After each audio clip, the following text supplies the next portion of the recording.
Hey, what's up, nerds? Tristan from Florida Moto Talk here.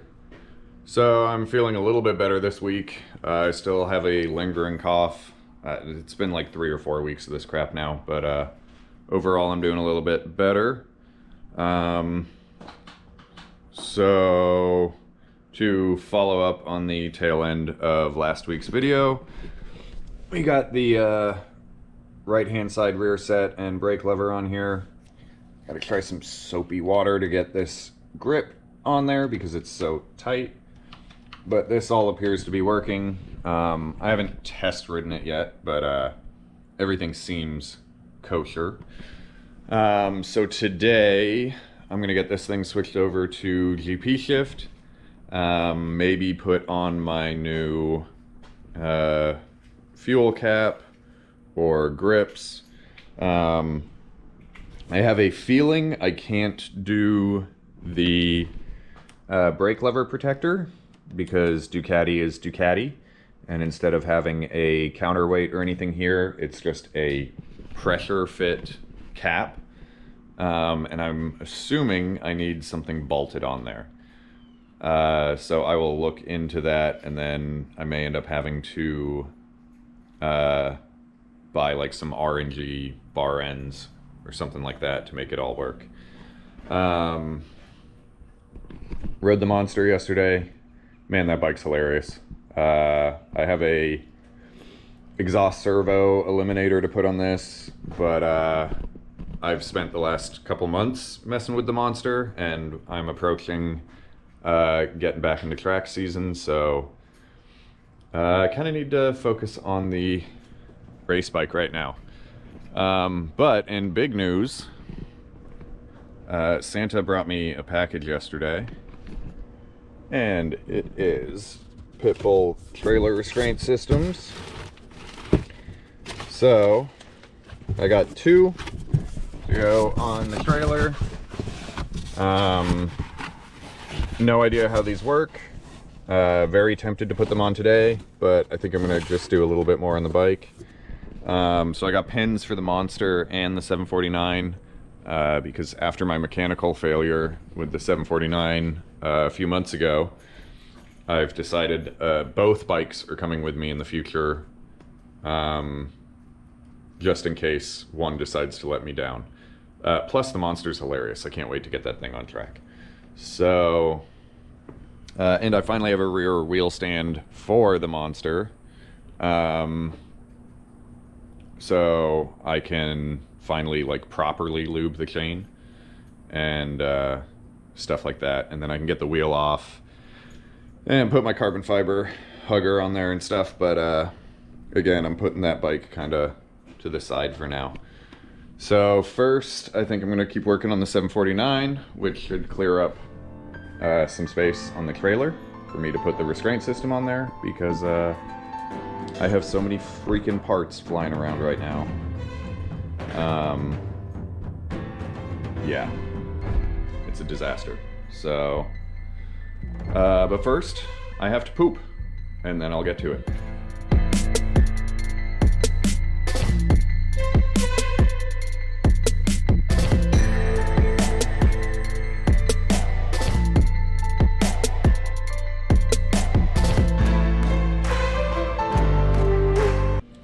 Alright, so I am not a pro at any of this, as you've clearly already seen by watching my videos. But just a quick rundown on how the shift mechanism works. So, obviously, you got your foot peg here, you got your shift lever here. So, with the way the bike is currently right now, you kick up, that rotates the shifter shaft doodad clockwise, which goes up a gear, click down, counterclockwise goes down a gear. So by taking this and reversing that approximately 180 degrees, you reverse the shift pattern. So then clicking down will make it move clockwise and therefore upshift, go up a gear, and that's what they call GP shift. So the benefit of that is you're clicking up gears just by pressing down, which seems counterintuitive, like you're pushing that closer to the ground, so if you're upshifting in a corner, you may be pushing the parts towards the road, but it's actually not as bad as having to get your whole boot underneath to click up a gear. So race boots are pretty hefty and thick, and the reason I'm doing this is because with the gearing on this bike as it is, I have tried not grabbing a gear, I've tried being a gear higher, I've tried being a gear lower. The only way it really works for me in between 10 and 11 at Jennings, where you're carrying a lean angle to the left the whole way, is to grab a gear in the middle. And 3 or 4 times I've dug my boot into the road a little bit. Twice it's been bad and has almost sent me offline and off track in going into 11. So I figure why not just get rid of that problem and switch to GP shift. And I switched on the Monster and it really hasn't been that bad. I was concerned it was going to be a lot worse than it was to reprogram like 17 years of muscle memory, but it really wasn't that bad. So I'm going to go ahead and complete that process on this bike.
Alright, so after far too much screwing around, I have determined that,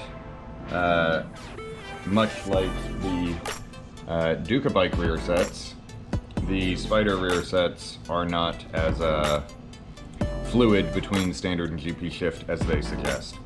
Some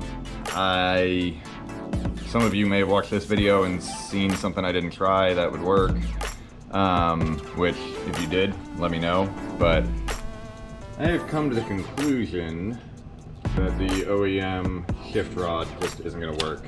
There's just not enough clearance up at the top. It rubs on that arm, preventing it from seating right, which then just prevents anything from working. So then I have to clamp it down so tight that it doesn't have any motion. So I also can't seem to get this boot on all the way. I don't see any damaged threads, so I'm not sure why that is, or maybe I'm just imagining it and it is on as far as it's supposed to go, which actually it might be. It's hard to tell. Anyway, so there's that also. So for now, I'm going to call it on that. I pulled out my brake lever guard just out of curiosity, and it might actually work without having to buy conventional bar ends. So that's the hardware for it. I'm not 100% sure, but we'll find out. The issue is I got grips too, so I should put the grips on before I mess with that. And it's just too dang hot, and I think I'm done for the day. Because I also spent some time packaging some parts for eBay and stuff like that. So, but this thing is going to look real nice on there. That kind of ballpark idea. And it just happens to match the levers perfectly. So I thought about throwing the gas cap on, but we'll do that later. So right now I'm going to hunt down a shift rod that I think will fit. Something smaller like what's on the Monster right now. So I think something along those lines is going to work out because it doesn't have all that extra material around it, which is what's hanging it up on the, I don't know what you call it, the little boot that goes onto the actual shift rod. So yeah, that's where we're at. I'm going to call it for this one, probably make this a little video, and then hopefully next time we can start with just wrapping up the GP shift and I can actually test ride her, because I started it the other day just to make sure removing the brake light switch didn't throw any codes, and she didn't sound happy, even though I'd topped off the battery. So, yeah, we'll see. That's what happens when you let a duck sit for a while.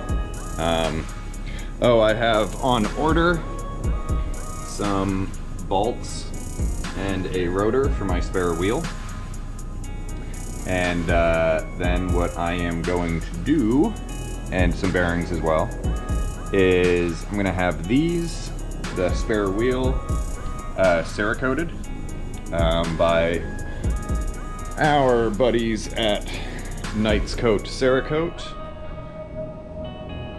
So then we'll do a full video on that process, and because I'm a lunatic, I'm going to go a little bit crazy with the color, and you all will probably hate it, but it'll make me giggle, so that's what we're doing.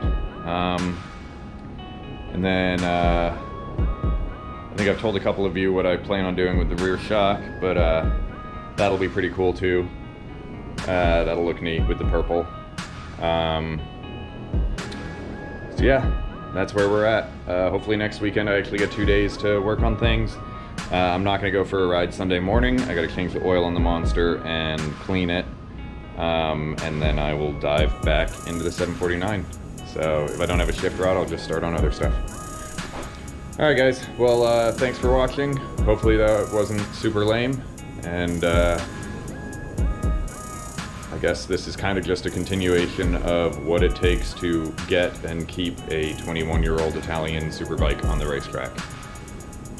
And I keep saying I hate working on them and I just like riding, but I don't know. Eventually I'll get something Japanese and newer and reliable. Alright guys, peace.